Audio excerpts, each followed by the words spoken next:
예수님께서 사마리아를 오셨죠. 그리고 상종할 수 없는 그 땅, 상종할 수 없는 그 사람들을 만나기를 결심을 하셨습니다. 그곳에서 한 사마리아 여인을 만나게 됩니다. 그 사마리아 여인에게 물 좀 달라고 하시는데 그 사마리아 여인을 만나는 때가 제6시, 그러니까 이 히브리인들은 자정부터 시간이 되는 게 아니라 해 질 때부터 하루가 시작이 되거든요. 그래서 제6시 하면 1시간을, 3시간을 1시간을 잡는데 그 다음날 한 정오 때가 됩니다. 그러니까 12시 한낮 뜨거울 때, 정오 때, 1시쯤 이때 그 사마리아 여인을 만나게 되지요. 오늘 6절, 7절 같이 읽겠습니다. 거기 또 야곱의 우물이 있더라. 예수께서 길 가시다가 피곤하여 우물 곁에 그대로 앉으시니 때가 6시쯤 되었더라. 사마리아 여자 한 사람이 물을 기르러 왔음에 예수께서 물을 좀 달라 하시니. 한낮에 광야에서 사막에서는요, 이 시간은 움직이는 시간이 아닙니다. 심지어 시간이 아니고, 이것보다 훨씬 더 견디기 좋은, 좀 지중해, 좀 남쪽 스페인이나 이쪽 때는, 낮에는 또 이렇게 약간, 낮잠 시간이라 그래가지고, 사람들이, 뭐 관공서나 뭐 이런 데까지도 좀 쉬는 데도 있고, 근데 사막에서 이 중동 지역의 한낮은 사람이 움직일 수가 없거든요. 우리만 하더라도 여러분, 이제 장마 좀 지나고 나서 7, 8월달 땡볕에 낮에 신호등 한 바퀴 도는 데가 아무리 좋아도 그 시간에 도는 사람 한 명도 없어요. 한 명도 없어요. 왜냐하면 뜨거우니까요. 그런데 그것보다 몇 배 뜨겁고 또 심지어 죽을 수 있는 한낮에 물 들어오는 사람이 어디 있겠습니까? 그런데 이 사마리아 여인이 그 시간에 물 들어와요. 이스라엘 전체 사람들, 우리 지난주 말씀을 들은 것처럼 이스라엘 사람들은 혼혈 민족인 이 사마리아 지역을 경멸한다 그랬죠. 그래서 그 땅을 상종한 땅이 아니고 그쪽에 있는 인간들을 상종하지가 않았습니다. 근데 그 사마리아에서 그런 유대인들이 상종하지 않는 사마리아 그 땅에서도 그 사마리아 내부에 있는 사람들도 상종하지 않는 한 사람이 있었어요. 그게 오늘 물 들어온 여인입니다. 그러니까 뭐 아마 그 동네 사람들이 다 싫어해요. 그리고 이 당시에 풍속은 남자는 양을 치고 여자가 물 들어옵니다. 그런데 아마 남편이 4, 5, 특별히 중동 지역 같은 경우는 남편 하나의 아내가 여럿일 수 있지만 한 여자가 남편이 계속 바뀌었다고 하는 것은 직업적으로 사실의 몸을 파는 여성이거나 아니면 또 어쨌든 경멸의 대상이죠. 그러니까 이 동네 아줌마들이 이 여자를 얼마나 속된 말로 씹었을까요?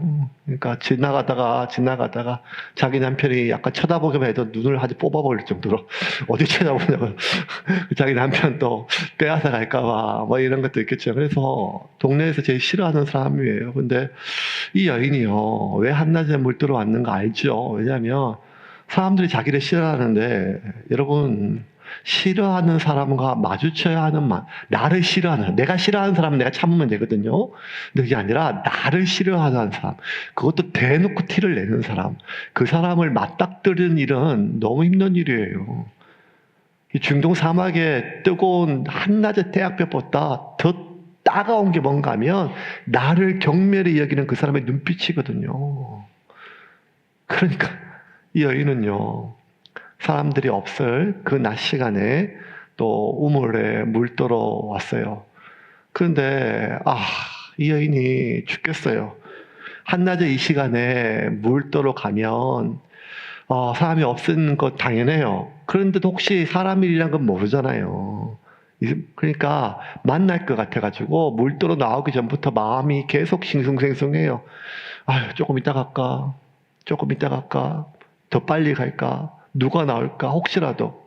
그러면서 마음을 여밀고 그래도 나와요. 나올 때마다 자기를 싫어하는 사람들을 만나야 될 그 상황, 한낮에 뜨거운 때약볕보다 더 고통스러운 그 상황, 피하고 싶은 그 상황, 그리고 사람들이 그나마 모이는 곳이 우물인데 그 우물에 가야 되는 그 이유가 뭔가 하면 물 때문에 그러죠. 우물에 물 들어가죠. 물. 그런데 그 물 들어가면서도 이 여인이 아침에, 아니 한낮에 물 들어가면서도 뭐라고 생각하는가 하면 아이고 이놈의 물 좀 안 떴으면 좋겠다는 거예요. 왜냐하면 또 사람 만날까 봐, 또 한 소리 들을까 봐, 아무 소리 안 들어도 그 눈빛 보면 또 내가 쪼그라들고 그 경멸과 모욕. 여러분 뺨 한 대, 침뱉음 이런 것보다 그 눈빛이 말 한마디가 얼마나 무서운지 우리가 알잖아요. 그러면서도 그 위험을 무릅쓰고 나가면서 이놈의 물 그러면서 뭐라 생각하는가 하면 자기도 모르게 한숨이 나와요. 입에서 말이 나와요. 이놈의 물 좀 안 먹고 살 수 없나? 이놈의 물 좀 안 기르고 살 수 없냐? 여러분 한국에 오면 수도가 나오니까 안 가도 되죠. 근데 2000년 전에 이 사마리아 땅은요, 이 물을 안 기르고 살 수는 없어요. 왜냐하면 물이 여기밖에 없으니까요. 그러면서 이놈의 물 좀, 이놈의 물 좀. 여러분 물만 그런 게 아니라 우리가 살다 보면요, 우리 삶에 꼭 필요해요. 꼭 필요한데 그 필요한 게요, 내 삶을 옥죄할 때가 있어요. 그놈의 물, 이놈의 물 좀 안 먹고 살 수 없나? 이놈의 물 좀 안 기르면 살 수 없나 하는 것처럼 우리도 아침에 또 내일이면 어쩌면 아침에 출근하면서 이렇게 얘기해요. 어휴, 이놈의 돈 좀 안 벌고 살 수 없나? 있죠. 우리의 소망, 로또가 있습니다. 근데 벼락 맞는 게 더 쉽다고 하니까 벼락 맞기보다 더 어려운 로또가 잘 안 떨어지잖아요. 그러면서도 월요일 아침에 로또 한 장 사가지고 소망을 품고 이놈의 돈 좀 안 벌고 살았으면 좋겠다. 왜? 지긋지긋하거든요. 이놈의 돈 좀 안 쓰고 살 수 없냐 하는데 눈만 뜨면 자식 새끼들이 돈 하고 돈이에요. 돈입니다. 마음의 선물이라는 게 어디 있어요? 5월 달에 여러분 부모님들 어버이날 제일 귀한 선물이 뭡니까?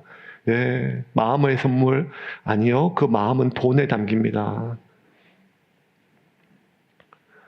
이제는 점점 모든 것들이 이제는 돈 내가 돈에 한정한 건 아니지만 살다 보면 돈이 필요해요. 그런데 이 돈을 벌려고 하면요, 내가 하기 싫은 일을 해야 돼요. 이 돈 때문에, 이놈의 돈 때문에 하기 싫은 일을 또 한다니까요. 근데 더 힘든 건 뭔가 하면 이놈의 돈 때문에 하기 싫은 일을 하기 싫은 사람을 또 만나야 돼요. 그러면서 벌써 주일 저녁에 집에 들어가면 아주 그냥 또 내일 눈을 뜨면 그 인간을 만나야 되는데 그 만나기 싫은데 아침에 눈을 천근만금 몸이 무거운 것은 피곤할 수도 있지만 가기 싫은 거예요. 하기 싫은 거예요. 왜 우리는 만나기 싫은 사람과 하기 싫은 일을 해야 되는가 하면 그놈의 돈 때문이에요. 돈 좀 안 벌고 살 수 없나? 살 수 있죠. 여러분, 그러면 뭐 먹고 살아요? 우리 알잖아요. 쌀이 제일 싸요. 그런데 우리가 알죠. 어느덧 세상은요, 쌀보다 더 중요한 것들이 점점 많아졌어요. 이번 달 쌀떡에 쌀은 비워도, 쌀은 없어도 핸드폰 요금은 내야 돼요. 핸드폰 없이는 못 살아요. 카드 없이는 살 수가 없어요. 그래서 카드가 정지되면 삶이 정지가 돼요. 그러니까 이놈의 돈 때문에 아침에 눈을 떠요. 하기 싫은 일을 하러 나가요. 만나기 싫은 사람들을 만나러 가요. 그놈의 돈 때문에, 그놈의 물 때문에.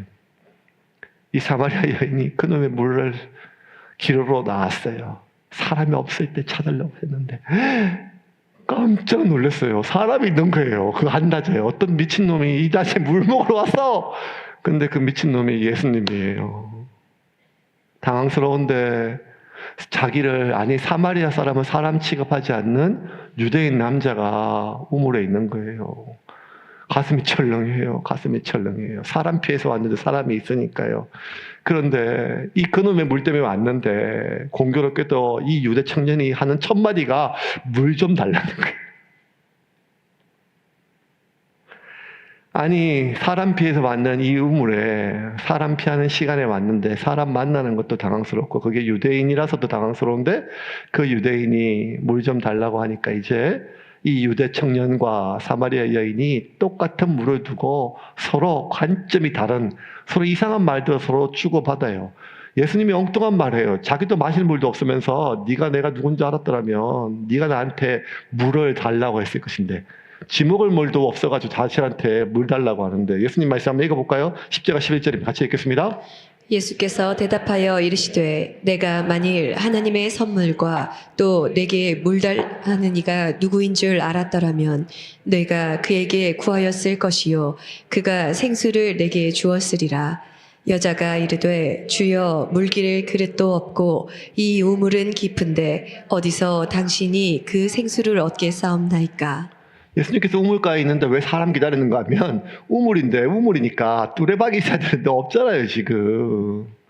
그릇도 없고 그러니까 못 마시는 거예요. 물속에 우물 속에 들어갈 수도 없고. 그래서 목은 마르고 그래서 우물에 있는데 지가 지 타는 지 물 한 잔 못 구해가지고 지도 못 먹으면서 사람을 기다려놓고 오히려 이 사마리아 여인 보고 야 네가 내가 누군지 알았으면 나한테 물을 구하려고 하는데 그러니까 이 여인이 기가 막힌 거예요. 처음에 황당했다가 당황스러웠다가 아니 지 먹을 물도 못 구하면서 무슨 나한테 물을 준다고 지금 난리를 피는 거예요. 그래서 제가 지금은 목회하기 좀 편해져서요. 뭐 때문에 편한가 하면 신방 갈 때 내비게이션이 있어가지고요. 그런데 이제 제가 94년부터 사역했거든요. 근데 내비게이션이 없잖아요, 그때는요. 그러면 이제 신방 가면요. 전화해가지고 이제 그 근처로 가요. 하면 제가 뭐 여러분 봤을 때 조금 똘똘하게 생겼습니까? 죄송합니다. 제가 아침부터 이런 말 해가지고. 어디 가서 이렇게 눈치 없다는 얘기를 안 들어봤어요. 눈이 커가지고 눈치가 딱 있는데 눈치 잘 보는데 웬만한 건 다 잘 파악하는데 길눈이 어두워요. 길눈이 어두워요. 오죽하면 지금 여기 이사 온 지 부영아파트 이사 온 지 7, 8년이 되는데요. 지난번에도 딸내미 하민이와 같이 밖에 뭐 좀 사고 왔다가 뭐 아이스크림을 사고 왔다가 딱 들어가 이렇게 이제 오동 앞에 입구에 들어가 좌회전하면 바로 지하로 가는 그 주차장인데 딱 좌회전했는데 주차장이 없어졌어요. 갑자기 귀신 보컬로 주차장이 없어졌어요. 저도 당황하고 하민이는 기가 막혀하고 그래서 하는 말이 아빠 여기 3단지야. 그게 수십 번, 수백 번, 수천 번 왔다 갔는데 근데 그게 처음이 아니라 자주 그래요, 제가. 그러니까 이게 뭐가 좀 병이 있는 것 같아요. 그러니까 지금도 그런데 집에 가는 집도 못 찾아가는데 20년, 30년 전에 내비게이션 없이 신방 갈 때가 얼마나 애먹었겠어요. 그러면 근처에 가가지고 구역 식구들 다 모여있는데 전화를 했는데 바로 앞인데 집을 못 찾으면 계속 이제 구역장이 전화해가지고 목사님 요해 가는데 막 애 같아요. 구역장이 막 애 같으면 뭐 예배 시간이 지나서 애 같은 건 아니라 국이 다 식으니까 빨리 목사가 와야 기도하고 밥 먹잖아요.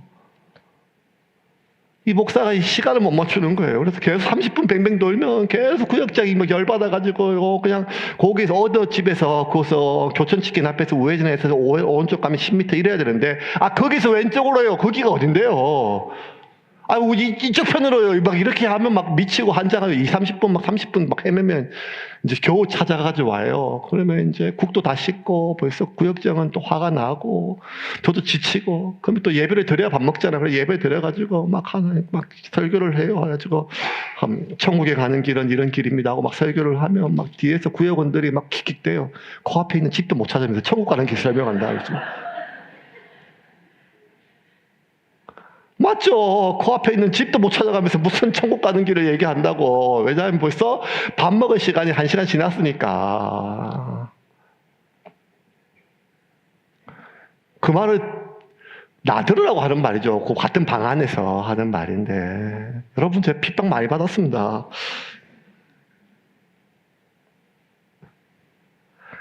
아니 지 먹을 물도 한 컵 못 뜨면서 이때 앞에서 물 뜨는 나한테 물 달라고 하면서 네가 내가 누군 줄 알았더라면 네가 나한테 물을 구했을 것인데 라고 하는 말이 이 사마리아 여인이 너무 기가 막힌 거예요.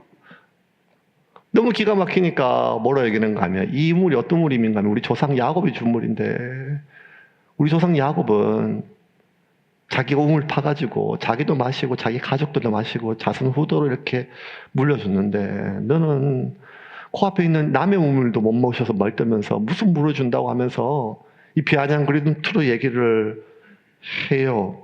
11절과 12절 같이 읽겠습니다. 그러자 여자가 말했다. 선생님, 선생님께는 물 깃는 두레박도 없고 또 이 우물은 깊습니다. 그런데 어떻게 생수를 주시겠다는 말입니까? 선생님이 우리 조상 야곱보다 더 뛰어난 분이라는 말입니까? 그는 이 우물을 파서 자신은 물론이고 자기 아들들과 가축들까지 이 물에서 마시게 했고 우리에게 물려주시기까지 했습니다. 이게 지금 사마리아 여인의 솔직한 마음이에요. 그런데 예수님 지금 똥똥한 얘기를 해요. 뭐라 얘기하는 가 이렇게 말씀하세요. 13절과 14절 같이 읽겠습니다. 예수께서 말씀하셨다. 이 물을 마시는 사람은 다시 목마를 것이다. 그러나 내가 주는 물을 마시는 사람은 영원히 목마르지 아니할 것이다. 내가 주는 물은 그 사람 속에서 영생에 이르게 하는 샘물이 될 것이다.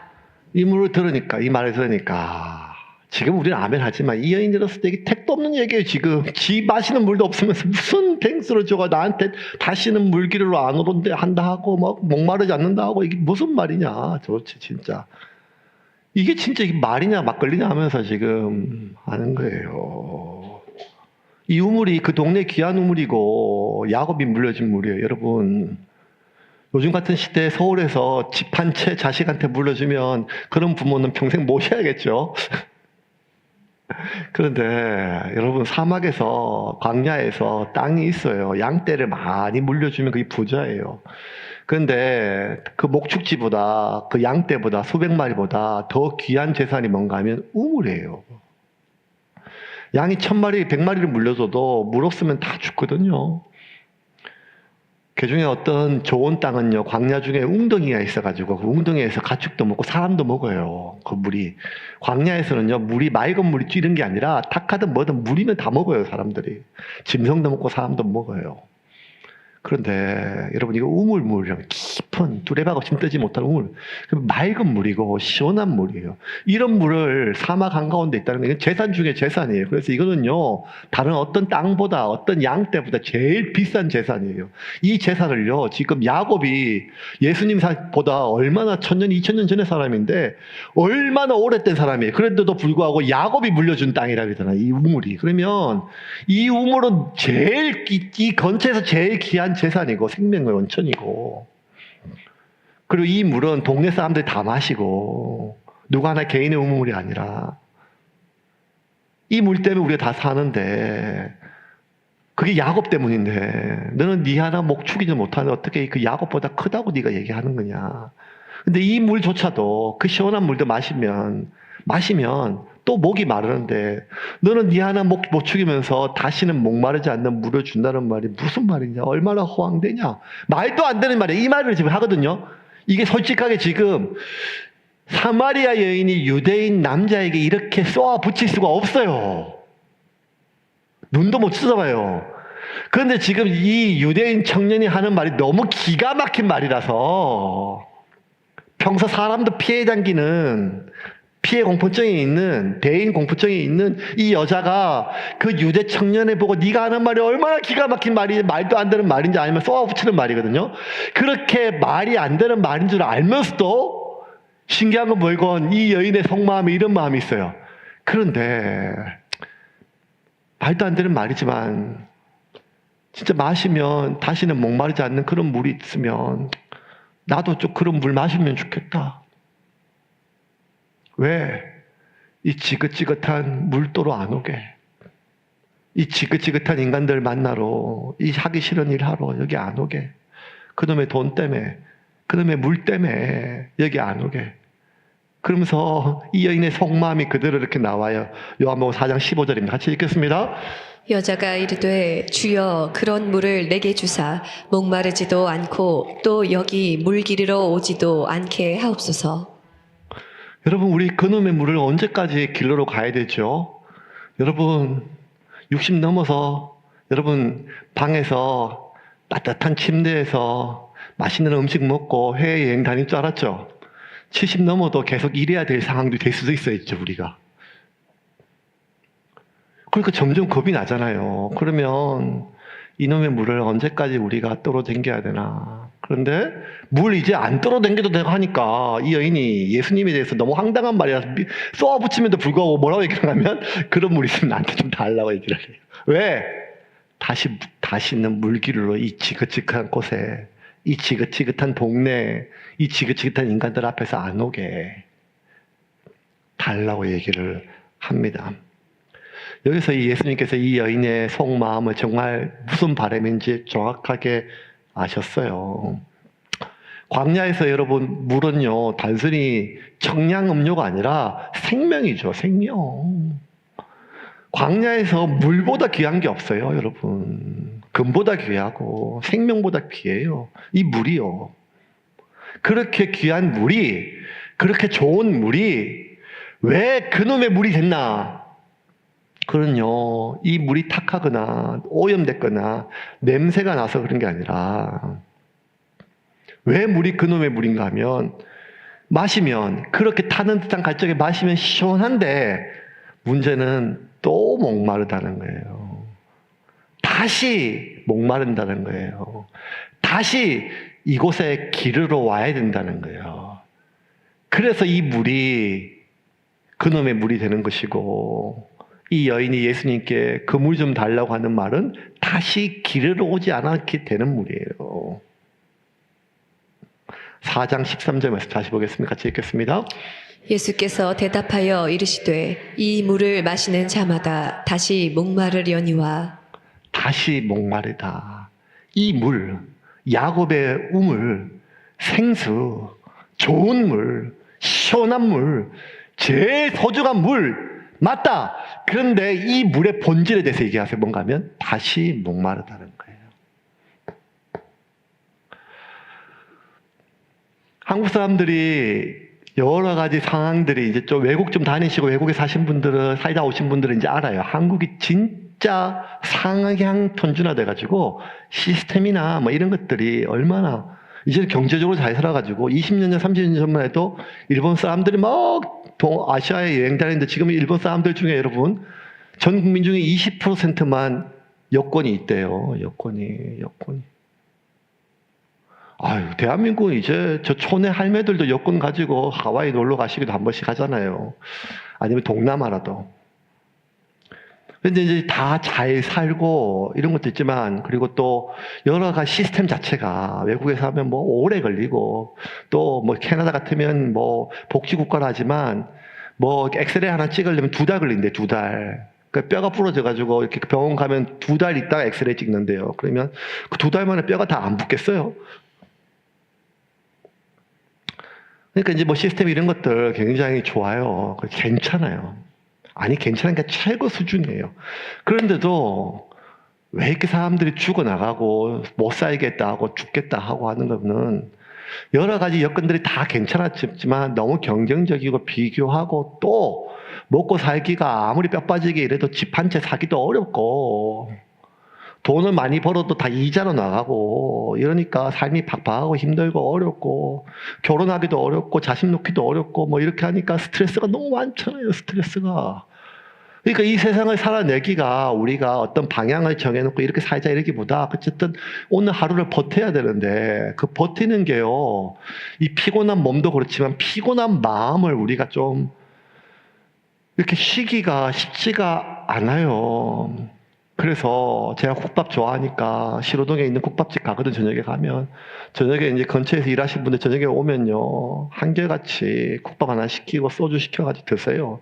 드시고 한 잔 드시고 또 한 병 드시고 매일 보시는 분이에요. 그러면 아유 저 나이에 술을 저렇게 먹냐 이런 생각 안 들고 그냥 저도 아유 그래도 저렇게라도 한 잔 드셔가지고 저 힘으로 사시지 또 일하셔야지. 그 연세 저보다 그러니까 벌써 60이 넘으신 연세에 몸 쓰는 일을 하시는데 그냥 그 술 힘으로 막걸리 한 잔 힘으로 사시는 거죠. 또 뭐 저녁에 되고 그 재미라도 없으면 어떻게 살아요.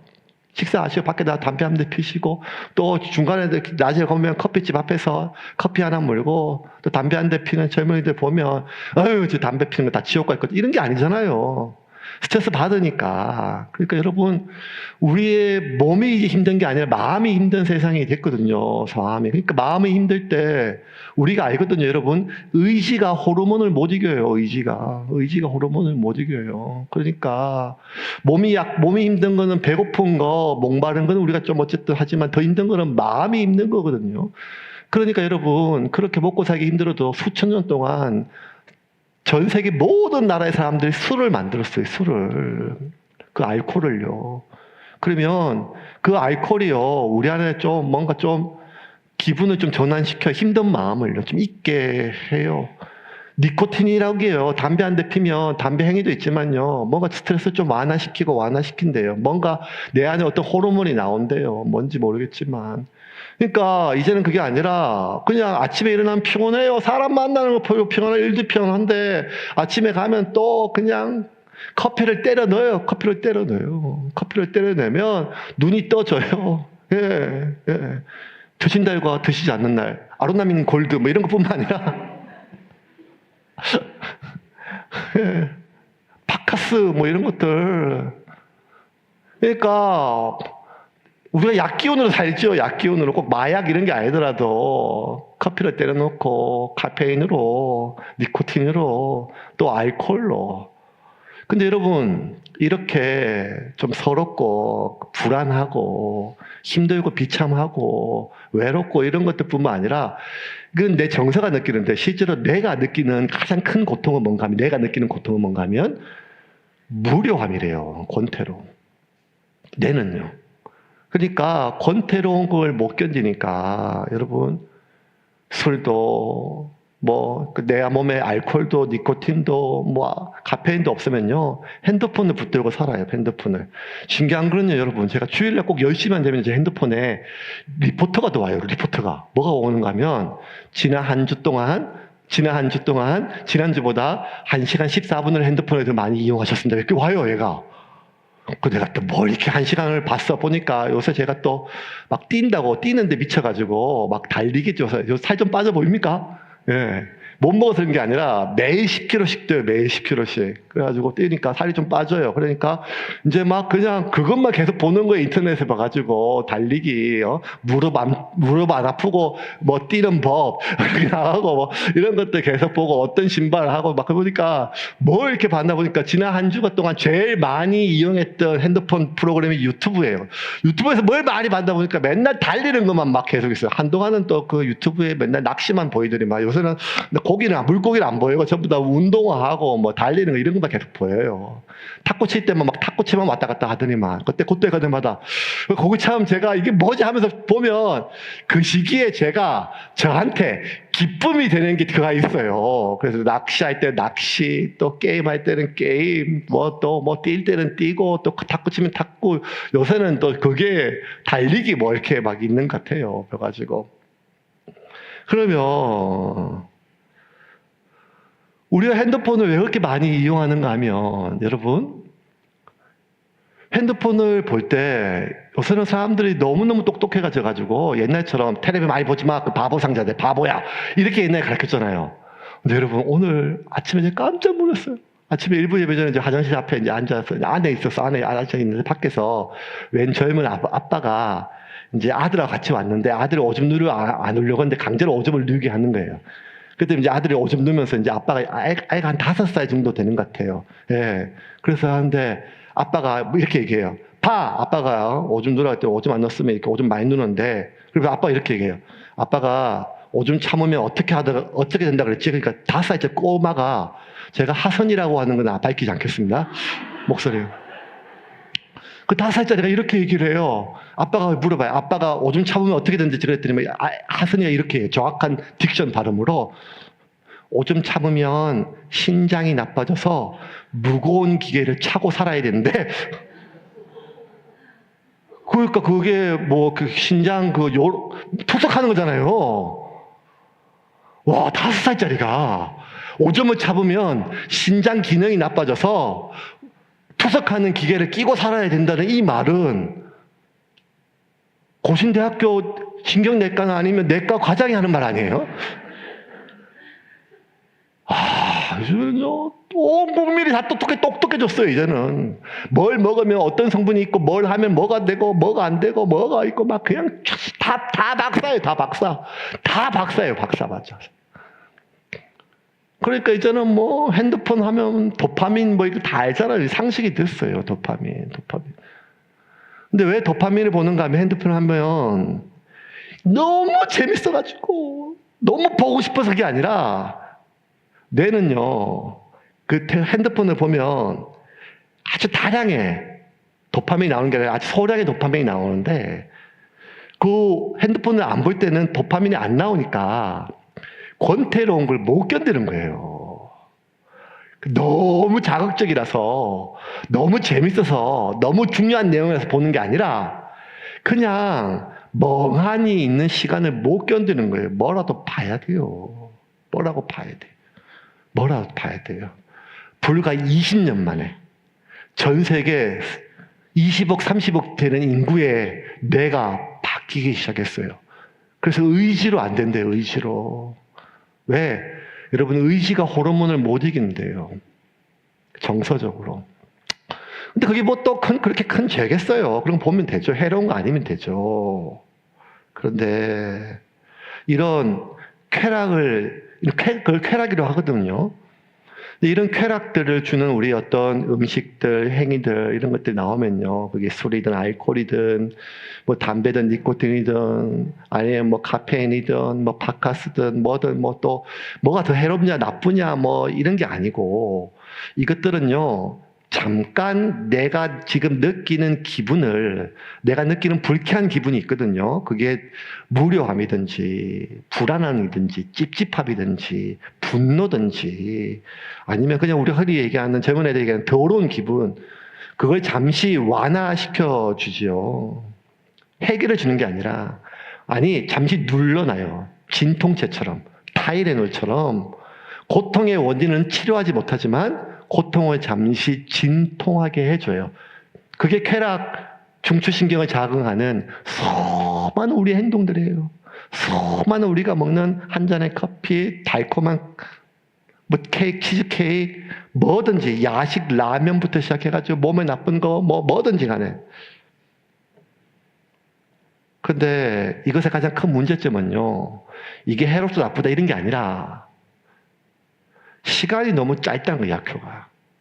그리고 그 약효가 끝나면 그것이 없는 부재 시간을 잘 못 견뎌요. 예.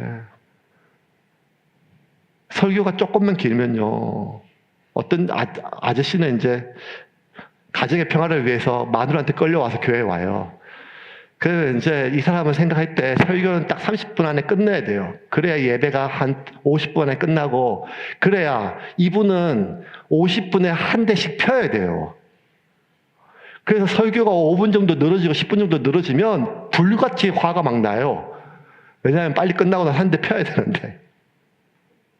왜냐하면 너무너무 그게 미운 게 아니라 몸이 세팅이 된 거예요, 세팅이. 그게 니코틴이 없는 시간을 못 견디는 거죠. 어떤 사람은요, 일주일에 한 번은 술 한잔 해야 돼요. 어떤 사람은 하루에 한두 잔은 커피를 마셔야 돼요. 어떤 사람은요, 1년에 한 번은 해외여행 가야 된다니까요. 이게 뭔가 내 안에 세팅이 됐어요. 그게 사는 재미 같아요. 사는 재미가 없기 때문에 그 재미라도 없으면 내가 못 살아요. 저녁에 라면 하나에 핸드폰 하나 켜고 혼자 혼밥 먹고 봐야 돼요. 근데 그것의 해악은요, 그게 해롭다 이게 아니라 효과가 너무 짧다는 거예요. 왜? 다시 피워야 돼요. 다시 마셔야 돼요. 다시 먹어야 돼요. 다시 뭘 해야 돼요. 근데 예수님이 뭐라는가 하면 다시 목마르지 않다는 거예요. 이건 어쩐 종류지 도대체? 어떤 종류지? 그러면서 이 물에 대해서 예수님께서 이렇게 설명하세요. 14절입니다. 같이 읽겠습니다. 내가 주는 물을 마시는 자는 영원히 목마르지 아니하리니 내가 주는 물은 그 속에서 영생하도록 솟아나는 샘물이 되리라. 자, 이제 여기서 이제 오늘 설교의 핵심이에요. 내가 주는 물은 영원히 목마르지 않아. 다시 영원히 목마르지. 그러니까 짧은 단시간 내의 어떤 약효가 아니라, 그 재미가 아니라 영원히. 두 번째는요, 끊임없이 어디를 가야 되고 뭘 그걸 주하는 게 아니라 남이 주는 게 아니라 내 속에서 솟아나, 내 속에서. 그 길으로 가지 않아도 돼요. 목마르지 않아요. 내 속에서 계속 나오니까. 그러니까 영원히 목마르지 않은 게요. 한 번 먹으면 끝이 아니라 영원히 내 안에서 계속 나온다는 거예요. 이게 핵심이에요. 오늘 설교를 마치겠습니다. 전형적인 연속국 사기법이에요, 이게. 그 물이 뭐냐? 이게 중요하겠죠. 예수님께서 뭐라 얘기하시는가? 그 물에 대해서 이렇게 얘기하십니다. 요한복음 7장 한번 같이 읽어볼까요? 요한복음 7장 같이 읽겠습니다. 명절 끝날 곧 큰 날에 예수께서 서서 외쳐 이르시되 누구든지 목마르거든 내게로 와서 마시라. 나를 믿는 자는 성경의 이름과 같이 그 배에서 생수의 강이 흘러나오리라 하시니 이는 그를 믿는 자들이 받을 성령을 가리켜 말씀하신 것이라. 예수께서 아직 영광을 받지 아니하셨으므로 성령이 아직 그들에게 계시지 아니하시더라. 자, 지금 이 말씀이에요. 예수님이 하신, 한참 뒤에 다른 데서 하신 말씀이지만 내 속에서 내가 주는 물을 마시면 내 속에서 솟아나와서 다시 영원히 다시는 목마르지 않을 것이다. 근데 그 물이 뭔가 하면 명절 끝날 곧 큰 날에 예수께서 서서 외쳐 이르시되 누구든지 목마르거든 내게로 와서 마시라. 근데 이 성령이란 게요, 이 당시 유대인들에게는 익숙한 단어가 아니에요. 왜냐하면 선지자 뭐 이런 것만, 선지자도 특별한 때 모든 사람이 성령을 받을 수 있다고 생각을 할 수가 없었어요.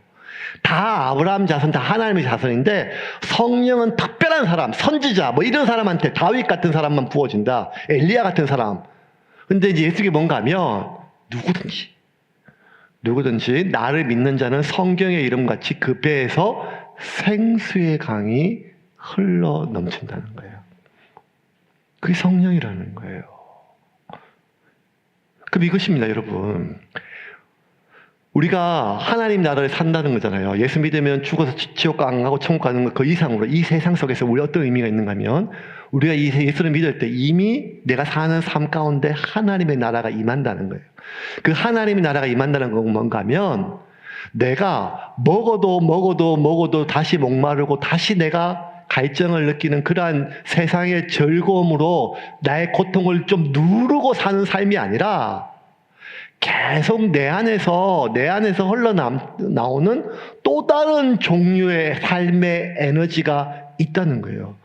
그럼 예수를 믿는다는 것은 주일날 교회에 와서 설교 듣고 좀 웃고 울고 좀 위로받고 밥 먹고 사람들하고 좀 어울리고 그러면서 그냥 좀 삶이 좀 깨끗해지고 우리가 조깅만 해도 좀 몸이 좀 건강해지는 것처럼 좀 지저분한 것 좀 씻고 좀 가족적이 되고 뭐 이런 차원의 문제가 아니라 예수를 믿고 예수 안에 살아간다는 것은 전혀 새로운 종류의 에너지로 산다는 거예요. 1년에 한 번 해외여행 가고 일주일에 한 번 술 한잔 먹고 그 알코올로 알딸딸한 기분으로 그 아침에 때려넣는 커피 때문에 그 각성된 힘으로 그 답답한 마음을 그 한 모금의 담배로 니코틴으로 좀 완화시키고 불안과 완화시키고 띵동하고 오는 쿠팡 택배 상자에 한번 설레는 마음으로 뜯어보고 그래서 이 고단한 하기 싫은 일을 내가 싫어하는 사람들을 견딜 수 있는 그런 정서적인 어떤 힘의 이상의 무언가가 있다는 거예요. 그것을 바울은 이렇게 얘기를 해요. 빌립보에 보내는 편지에 바울이 그러한 새로운 종류의 그리스도인이 살아가는 삶의 방식을 이렇게 얘기해요. 에베소서 1장 19절과 20절 같이 읽겠습니다. 또한 하나님께서 그분을 따르는 이들을 위해 마련해 두신 이 영광스러운 삶의 방식이 얼마나 대단한 것인지 하나님께서 그분을 믿는 우리 안에서 끊임없이 에너지와 한없는 능력으로 행하시는 역사가 얼마나 풍성한지를 이해할 수 있기를 구합니다. 이 모든 에너지는 그리스도에게서 나옵니다. 또한 그분을 믿고 따르는 이들을 위해 마련해 주신 영광스러운 삶의 방식. 이 영광스러운 삶의 방식이 막 선교사가 되고 목사가 되고 뭐 이런 걸 뜻하는 게 아니라 모든 그리스도인들이 영광스러운 삶의 방식이 있는데 그 삶의 방식이 뭔가 하면 하나님께서 그분을 믿는 우리 안에서 끊임없이 에너지와 한없는 능력을 주신다는 거예요. 끊임없이 에너지. 근데 이 모든 에너지는 그리스도에게서 나온다는 거예요. 그리스도께서 매일 나온다는 거예요. 그 에너지가, 그 힘이 무엇인가 하면 성령이 우리에게 주시는 에너지와 힘과 삶의 원천이라는 것입니다. 이제 말씀을 좀 정리하겠습니다. 제가 지난 일주일 동안 제일 유튜브를 많이 본 게 달리기라 그랬잖아요. 갑자기 션하고 이영표가 달리기 하면서 이렇게 얘기하는 그 짤이라고 하는 그게 짧은 동영상이 뜨더라고요. 션하고 이영표 보면 대한민국에서 제일 50대 중에 이렇게 뭐 모범적인 가정이 이제 크리스찬이면서, 그러니까 모든 아내들이 이런 남편하고 한번 살았으면 좋겠다라고 하는 우리 남자들의 공공의 적이잖아요. 이 재수없는 두 인간들이 앉아가지고 이제 같이 서가지고 맞는 말만 계속하면서 뭐라 하면 아내를 사랑해야지 뭐 하면서 계속 그게 뭐 천국 가는 길이라고 얘기하면서 막 얘기를 하더라고요. 얘기하면서 둘이 막 그런 얘기를 하면서 이제 이영표가 하고 이제 션하고 이제 뛰면서 그 얘기를 해요. 뛰면서 하는 말이에요. 아, 이 기쁨과 쾌락에 대해서 이 뛰는 게 좋은데 왜 사람들이 좀 안 뛰는지 모르겠다 하면서 이제 쾌락과 기쁨에 대해 얘기하면 뭐라 하면 쾌락은, 즐거움은 아무런 노력 없이 고통 없이 어떤 행위를 통해서 나에게 주어지지만 지속적이지 않고, 그리고 그 약효가 끝났을 때 곧 허무하고 공허하다는 거예요. 근데 그 기쁨은 그 기쁨을 위해서 성취하기 위해서 눈물이 있고 또 고통이 있지만 그 눈물과 고통을 통해서 무언가를 성취하고 이루었을 때 우리에게 찾아오는 기쁨은 일시적이지 않고 지속되고, 그 기억은 사라지지 않고 지속되고 오랫동안 저장되어서 그 기억이 떠오를 때마다 기쁨이 나온다는 거예요. 쾌락은요, 그걸 떠올릴 때마다 그 쾌락이 아니라 그 기쁨이 재생되지는 않는데요. 그걸 그리워할 뿐. 아, 그때 그거 좋았는데.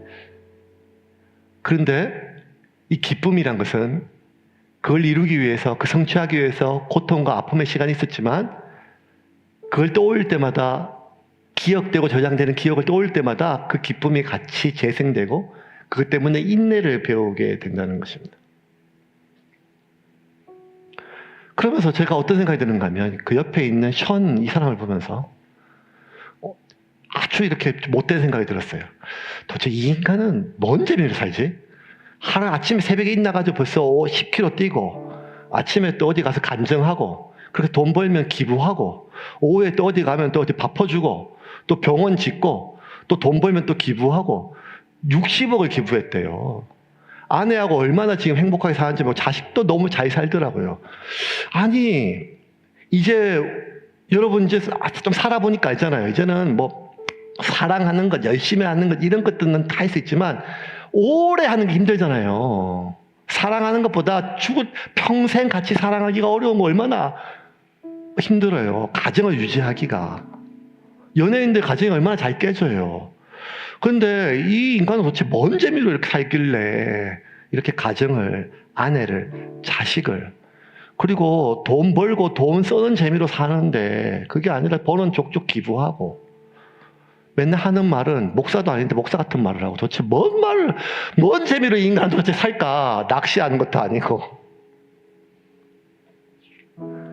우리가 살다 보면 이런 생각 문득 들거든요.